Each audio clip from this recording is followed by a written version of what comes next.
coming at you with Sir Heroscape's customs video. Okay, so today we're going to be doing wave 1. Now I've got a bunch of customs, so we're not going to be going over all the different customs that I own or have created, but today we're going to be doing wave 1 of those customs. So as months, years go by, I'll be doing them out in waves. So today we're going to be covering 6 customs.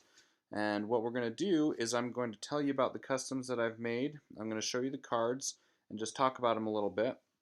And then what we'll do is in the comments have you vote on which custom you want to see me play.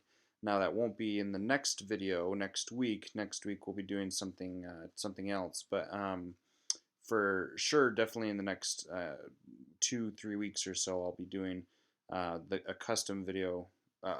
I'll be doing a battle video of the custom that you guys choose tonight. So, without further ado, let's go ahead and check out some of my customs. So, let's minimize this here. Okay, so to start, we're doing, let's see, that's the audio recording. So to start,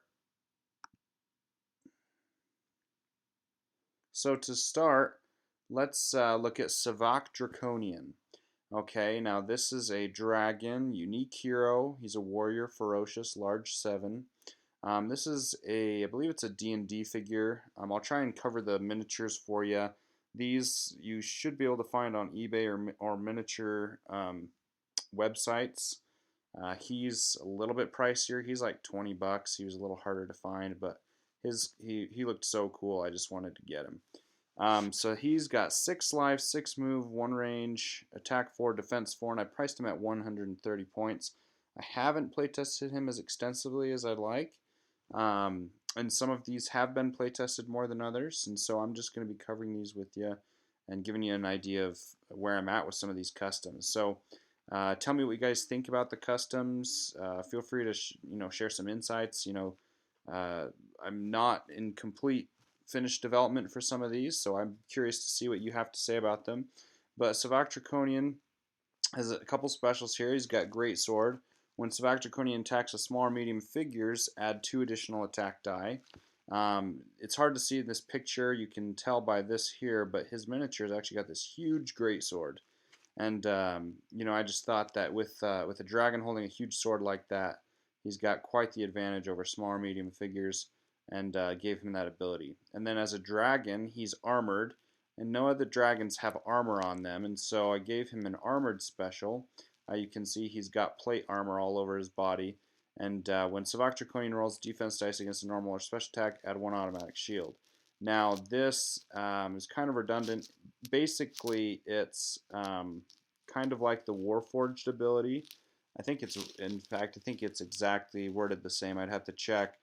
But I would actually probably lower his defense if he has this ability, because it's essentially an auto shield against any defense, right? So I'd probably lower his defense to 3 just to keep it from being a little too OP, because basically you're saying 4 defense plus an auto shield is pretty beastie with 6 life. So I may end up changing that, but at this point, this is what I've got. So, Sivak Drakonian is the first hero in wave 1 of my customs. Okay, then we move on to Tetrates. Now, Tetrates is the most playtested custom figure that I have out of all of my customs. He's actually been submitted to this SOV on Heroscapers.com, and if you're on the website, then you'll know that that's under process. We'll see if he gets past the United Fanscape review. If so, he moves on to playtesting to see whether or not he can be added into Heroscape lore and canon. So, hopefully he's able to get through. But this is my pride and joy right here. Definitely my most balanced and best custom I've created so far.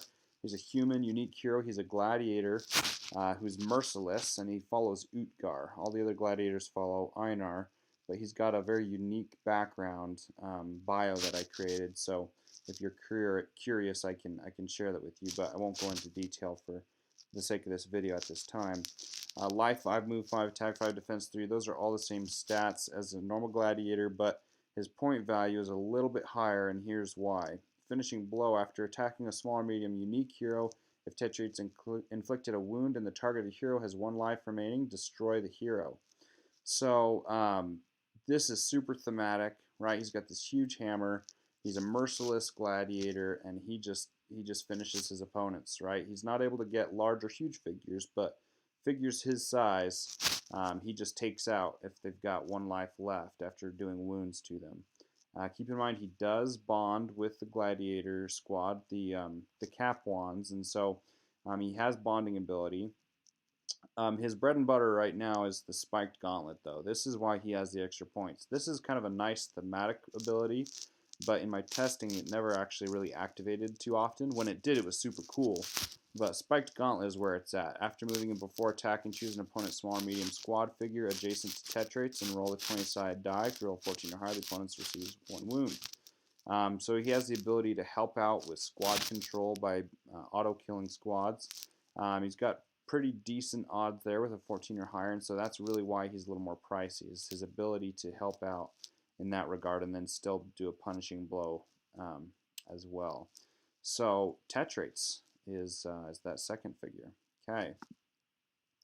Moving on, we have the Ogre Executioner. Now he you can get for about $6. I didn't say Tetrates is actually very available. You can find him all over the internet. He's like $3 or $4. Ogre Executioner's a little higher. You can find him anywhere between $6 and $11. But definitely a sweet figure. He's about the same size as an Ogre Pulverizer. And so I've got him as an Ogre, Uncommon Hero, Executioner, and Wild. So he bonds with the Death Chasers, and I think he's a great addition to Heroscape lore and canon. We'll see if I try and submit him to the SOV again, or sorry, not again, but just submit him to the SOV. The problem is his availability. I have to check that. It's a little low, I think, on the low end for an uncommon hero. But anyway, so we've got Cleaver. Basically, he does a wound to a hero. It adds an additional wound. I mean, why not? He's a freaking butcher with that thing hanging out there. He's a freaking butcher. Okay, feared by all. All opponents, small, medium, and large figures that do not have a fearless personality roll 1 less defense dice when defending against a normal attack from this Ogre Executioner. Reason why I decided to give him that ability was I felt like, as an Ogre Executioner, more than anything, he's intimidating, right? Now, a lot of figures can be intimidating, but I felt like he specializes in execution, right? He specializes in the killing of anyone and everyone, and so I gave him that ability. Because who isn't afraid of a huge cleaver like that? Even figures his own size or bigger. I mean, Charos isn't going to take too kindly to a cleaver like that sticking in his side. So I gave him some solid stats: life 6, move 5, attack 4, defense 4. I gave him 120 points. I wanted him to be a plausible option between the Ogre Pulverizer and the Ogre Warhulk. Ogre Pulverizer is 100, Ogre Warhulk's 150. So I tried to get him in the realm of 120. That 120 points for the heroes. That's the sweet spot. 120 point heroes tend to be really strong and just a solid group of heroes in the 120 range. And so I tried to fit him in there stats wise and ability wise. And so yeah, so there he is. Okay, on this last. Let's see, we're halfway, so I got 3 more. Dworbak Ironhammer. I wanted to go with simplicity. He's a dwarf. This figure I think is actually pretty cheap. I think he's only $2 or $3, and he's very available. Life 6, move 5, defense 3, or attack 3, defense 5. Dwarves are known for their defense abilities. I didn't give him a special ability, so I went ahead and just increased his stats to give him solid defense. And I just wanted to go simple with him. I just wanted a very straightforward, stat-wise, stalwart dwarf. So I made him a dwarf warlord so he can bond with the axe grinders. He's valiant. I felt like valiant personalities seemed to fit the type of figure that I had with the solid stats. Hammer hurl. This was an attack 5, special attack 5, range 5. Hammer hurl may only be used against large and huge figures. Dwarves tend to have the abilities, strengthening abilities against large and huge figures. So I figured making him a little unique by giving a special attack that could only target those types of figures where he's throwing his hammer at them. This is just kind of a fun idea that I threw out there, and so kept this custom simple. Tell me what you think, some feedback. I'm not 100% sure on whether or not I'm going to keep him as is, but I haven't changed him since, and I've had him for a while, so we'll see. But that's Dworbak. Bhaltair MacDirk. Now, I am super psyched about. He's one of my favorite customs that I've created. I just picked up his figure this last week. Super hard to find, unfortunately, so he's not too available, and a little bit on the pricier end, about $6 to $8, I think. But he's kind of a beast for the MacDirks.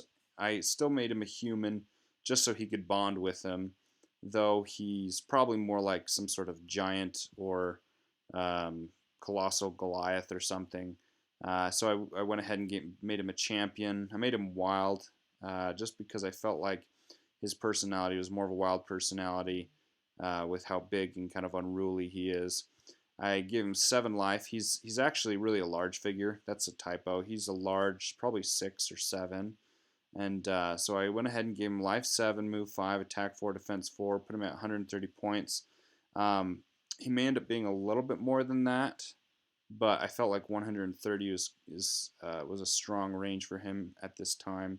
So he's got some really cool abilities. Warcry, instead of attacking, you may roll a 20-sided die. If you roll a 7 or higher, you may move all human warriors you control up to 2 spaces each. This particularly is focused on the MacDirk warriors. Now, they already move fairly fast with a move of 5, and I just wanted to give them a little bit more boost. I felt like they have such low defense that they can get just taken out way too fast in most builds competitively. And so I figured if we could help bond with a solid, strong, beastie figure like Bhaltair, moving them, an extra 2 spaces, that would give them the kind of the extra boost they needed to be able to rush into opponents.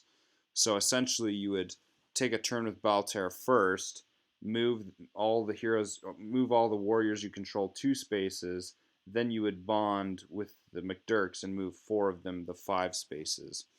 So it just helps develop the army a little bit more. And then Wounded Strike, immediately after Bhaltair MacDirk receives 1 or more wounds from a normal attack inflicted by an adjacent opponent, you may roll 1 die on the attacking figure. If you roll a skull, that figure receives 1 unblockable wound.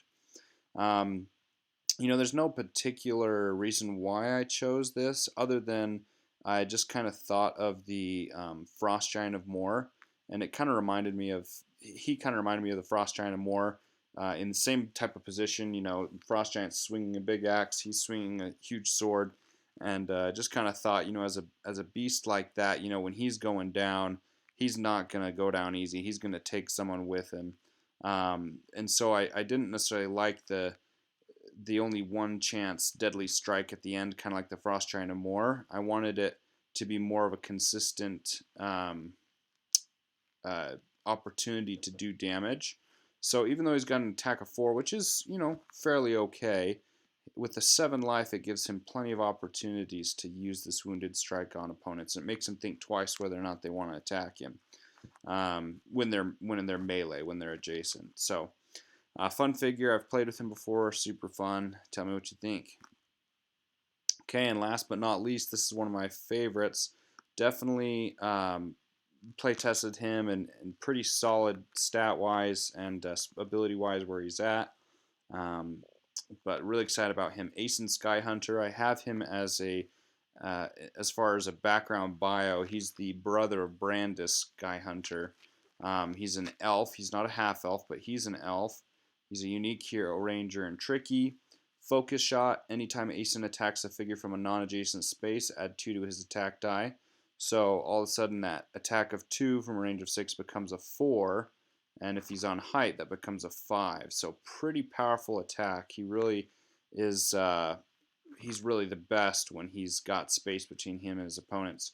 Breakaway is an ability I was really excited about because it was actually, believe it or not, kind of a weird experience I had. I was actually dreaming one night, and it's totally weird, I know, but when you're in as much Heroscape as I am, sometimes that happens, and I totally woke up and I dreamed about this ability when I was making him. I know, weird, right? Well, that's Heroscape for you. I'll make it into your dreams. And so I woke up, thought about this ability, totally wrote it down, and then later on that day actually developed him with this ability and was super excited about it because as weird as it was dreaming about it, it actually mechanically was super cool. It was a unique ability and I really liked it. And mechanically in the actual gameplay was super strategic and fun. So before moving, if Aysen is engaged, you may roll the 20-sided die. If you roll a 9 or higher, Aysen may add 2 to his movement this turn and will take no leaving engagement strikes. So as weak as he is with 2 defense and 2 attack, that's you can't take that for granted because at 5 life he has fair survivability, and this breakaway ability allows him to disengage, to really run and gun. Right, range 6 isn't the greatest. There's plenty of people that can outrange him, or plenty of units that match that range, and so he's not necessarily safe from range figures and gets taken out pretty quick from any figures that outrange him. But really, his abilities are to help him when melee armies are attacking. If someone's able to break through the defenses and reach him, then it gives him the ability to, run away and then get a huge strike from him, right? Adding 2 movement makes a 7 move. He can run away, gain height, hopefully get out of reach, and then get a huge attack with this non-adjacent ability, Focus Shot. So super fun squad, or sorry, super fun custom that I've made. I'm really excited about him. So that finishes it up. That's hero number 6 out of wave 1 of Sir Heroscape's custom figures. Again, this isn't all of them. I've got a lot of them, but that's where we're starting today. And so we've got Aeson Skyhunter, Sivak Drakonian, Tetrates, Ogre Executioner, Dworbak Ironhammer, and Bhaltair MacDirk.